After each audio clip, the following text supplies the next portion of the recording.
John and Jeffrey, you two started Artemis Rally or have the thoughts of Artemis Rally. What was your inspiration behind the Artemis Rally?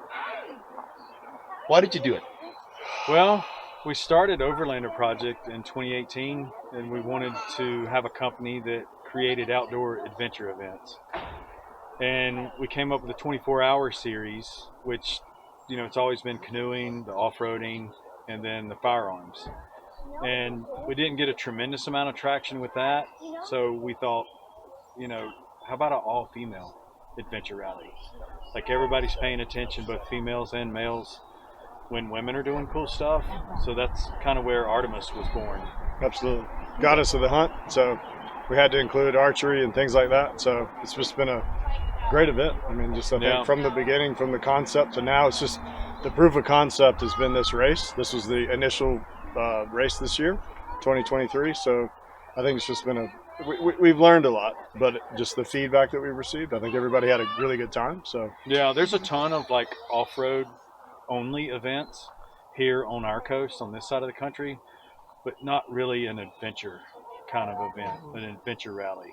And then with Artemis being female only, I think that's what the appeal was. Gotcha. So, and I don't know who's going to answer this question, and you've got to guide me. What do you think went really well with the last 4 days? What was good? What do you think was something that pops out of this event? The camaraderie between the ladies. A lot of them didn't know each other, but just night after night, Pam and I and the guys would see them just start to bond. And there was one evening where one of the teams, they were close to being late. They weren't late. And all the ladies none of them would sit down to dinner until that team got there. And that was really wonderful to see. Yeah. The friendships that have been created here, I can see it. And exactly what you just said. Yes. Being, you have your team, but when that happened, it was a group. It wasn't just a team, because there's no I in team. Right. And we were blessed with great weather. It's always a 50-50 here in this part of North Carolina. And then everything just clicked. The ladies picked up all the different tasks, the archery, the paddleboarding, the skeet shooting. It all seemed like they were super excited to take on those tasks. And a lot of the teams were doing that for the first time in their life. Yes. So that was really cool. And the ones that were doing it for the first time, even like the skeet shooting, which is probably one of the hardest things that I would say would be the hardest. Some of them were hitting the skeet, which is like amazing to see on their first time ever doing it. And it was amazing to see how they felt about themselves after they completed those tasks for the first time. It was cool to see the some of the more well-seasoned off-roaders, and the ladies had been out in the outdoors more, helping the ones that had not. Yes. They kind of took them under their wing and kind of guided them and just walked them through it, and gave them comfort and guidance and made it more enjoyable for them. Exactly. And it looked like a really professional race, well put together, but behind the scenes, Herman, was a shit show. It was beautiful. It always is. Here's what I say. Being a part of what I do for a living, it's like you have your racers and you have your rally, that everybody has their own race or rally going for them, but behind the scenes, the staff has their own going for them. That the competitors have no clue what's going on. And that's honestly what it is. I mean, it's 100% exactly what it is. There was another race behind the race. Exactly. Yeah. Well, just like racing to the grocery store, racing to cook, racing to get Easy Up set up, racing everywhere. I mean, we were just like... Well, and like finding time to fuel your vehicles. Right. Yeah, the moving bivouac portion of it, the fact that it was a moving rally was a monumental task in itself. That was the number one challenge, was logistically moving the whole group from different bivouac to bivouac. That was huge. Well, and Shanna said, she's gone to the grocery store more in the past 4 days than she has in the past month. So it's like, I mean, honestly, but feeding this many people. We had a good team. Yes. We had the grunt team setting up the tents for the ladies each night. We had the media team, Herman, yourself, and Chad.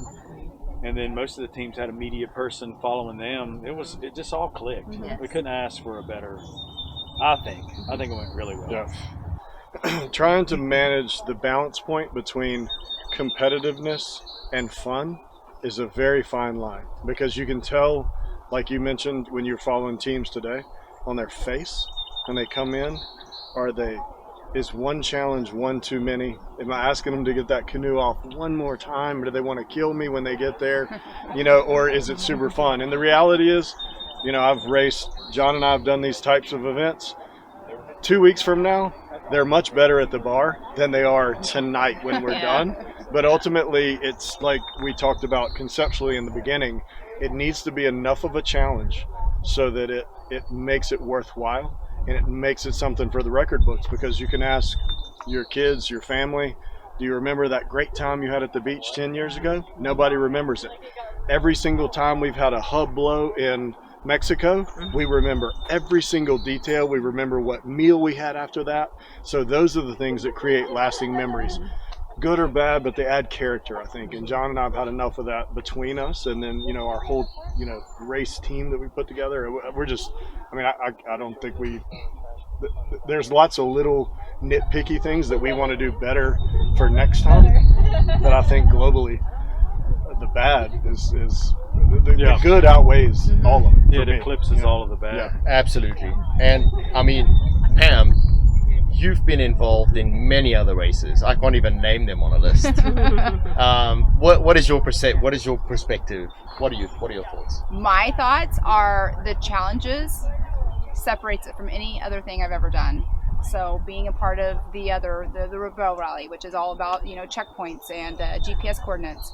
This one, I keep explaining it. They're testing. You guys are making these ladies test not only physically, because they have to take the canoe off the top of the truck or the Jeep or whatever. It's physically, it's testing their vehicle, actually working the winches and everything. It's just all around completely different than anything I've ever been around. I do all of these off-road races, which, yes, when I do, the Ultra 4 stuff, it's obviously testing their vehicles, but it's not like this. And then the mental part of it too. Yes, Testing the mental is, it's plays with your mind. Yeah. So having to figure out where to get these waypoints and what's the best option. Do I have enough time to get back? Can I get this one more waypoint? Exactly. Yeah. The whole thing. Yeah. I'm pretty sure that all the ladies, on all the teams went through the full range of emotions, from excited and nervous, doing things for the first time, to the frustration, exhaustion, all of it. Mostly. And that was a hard thing to do too. First and foremost, we wanted them to have fun. Second to that, we wanted to celebrate the female. We wanted them, to be ladies, to do what they are, and then to test them. Like Pam mentioned, mentally, physically, all of it. I think we accomplished that. Absolutely amazing. Thank you, John. Jessica, last but not least, you were behind the scenes in the organizational tent. How did that go with you? There was an astronomical amount of planning behind all of this. Well, we've all been planning this for 8 or 9 months, so you think you have everything in order, and then you get there and you're like, oh my gosh, I didn't even think about this, or this works better. So I have a running list in my head of everything that maybe we should do a little different next year, the things that I need to already be thinking about in month 5 versus 2 months before. So I've learned a lot, and I think it'll go smoother for the organization side on the other end of this next year. We ran to Asheville. We made a special trip to go up there to a local chocolatier to get each of the ladies a little piece of chocolate. Super nice. And I just put them on their plates. I've got 16 or 17 instead of 18. Yeah. So where'd that piece of chocolate go?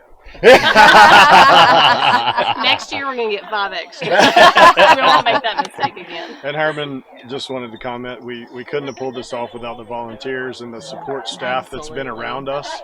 We've pushed them to set up tents, as John mentioned earlier, to move locations, to sprint to the grocery store, to cook this now, to move all the boats over here. So we just really appreciate that. And also, we wouldn't be here without our sponsors. BFG is our title sponsor. Pro Eagle, and send a huge shout out to Pro Eagle, Warren, LFD, Off Road, been a huge supporter of us. Yeah, Covert Threads, Zero Delta. Zero Delta. Oh, Wow. Yeah. 50 Wow. caliber. Yes, that American was so Legacy. cool. American Legacy with the paracord. So You can say if you see that in the video, hold on to your seats. yeah. Hold on, yeah. Hold on to your percussive strength in your Yes. chest, because That was unreal. the winners. You're going to see the video from that, and it's quite impressive. So. Really. Yeah. But Thank the you. biggest thank you is to you guys. You guys have pulled this off. You, what, a year and a half, 2 years ago is I think when you was about a year and a half ago when you guys talked Pitched it, about yeah. this. About a year, yeah. And I was like, heck yeah, I'm on board. Yeah. Let me know. And then, crazy schedules. But I mean, if it wasn't Yeah. for you guys and all of your behind the scenes. Right. Yeah. We had a pizza dinner with Pam and tricked her into it. Yeah. Yeah. We thought, well, we've already accomplished that. Let's and then we plug had forward. another yeah. dinner, Mexican food. Yes. We got you out into a canoe with me. Oh, yeah. In Right. the middle of the lake. She was trapped. I would have trapped been with me. You want to do this or not? Right now. Your answer is yes. I mean, or I'm going to flip the canoe. What better face person for an all-female rally than Pam Hall? Right. Thank you. Thank you. Well, very thank much you being guys on. for asking me. I mean, Yeah. it's an honor for me to be here with you guys in the inaugural We're Artemis excited. Rally. It's so And that exciting. was in the books. I know. Yeah. Heck yeah. Final question for the night. Are there any plans? Have you started any plans for Artemis 2024? Absolutely. Yes. We're quick learners, and we've already fixed the little things that we weren't happy with. I would say we're our worst critics. So Yeah. we've asked for a survey, sort of a survey monkey from the teams, but ultimately I would argue that 98% of the negative feedback is going to come from our internal team, and we are as far as Toyota continuous quality, we're going to tear this apart and make it better and keep just keep Yeah. editing the process. 2024 is going to be phenomenal. Yeah. We're excited. Limited number of spots though, so Yes. don't wait. Don't wait. It's going to sell out.